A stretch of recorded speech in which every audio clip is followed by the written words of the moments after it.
All right, here I go. So my experience in business has always been somewhat the same, which is that I come at business thinking I'm pretty clever, and then I go into business and learn where I'm not clever, and then in the old days, I would really struggle against the rules right from the start, and I would try to do things my own way right out of the gate. And of course, no one wants that. They just want you to do the job, and that really made it hard for me. And a lot of times I was just sure that I was right. And I think especially as a younger guy, I was definitely sure I was right. And I would say that as things moved on, I started realizing that maybe I needed to learn their game a little bit better first and then overlay my game onto it so that I could really make good connection points between the two.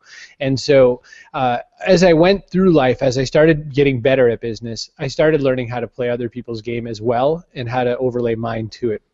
Now, as time has gone on, when I have left the comfort and pretend security that you have when you're an employee, what I find now is that I'm still doing the same thing just from another source. So, for instance, just before this interview, I got off the call with a really major corporation who's in the middle of a huge acquisition of several other big corporations, and I had to pitch them something that they've never done before. And I said, I'm thrilled you've never done it before. I'll be the first one. And they said, well, that's harder. And I said, I know. And what's great about it, the great opportunity is that if you can go at that fearlessly, if you can go at that knowing you're going to make mistakes, that you're ignorant, that you might fail, you can pick up so much faster all the learning and life lessons that you can get from that. So Joey, my big thing is once you start learning how to fail fast, once you start learning how to learn from failure and turning it just into opportunities to learn, Tony Robbins says that failure, you should just, instead of calling it failure, just call it an outcome you didn't expect.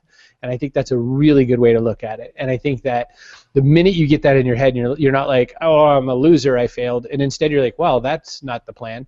Then everything goes so much better. And so I guess to cap off this rant, I hope it was anywhere near 5 minutes, the real goal is that you get in, you learn, you figure out how you can be helpful. You cannot go wrong learning how to help somebody else. Like if you could figure out what to do to make it easier for them, make it better for them, to augment them and to give them more strength and capacity, you can't go wrong.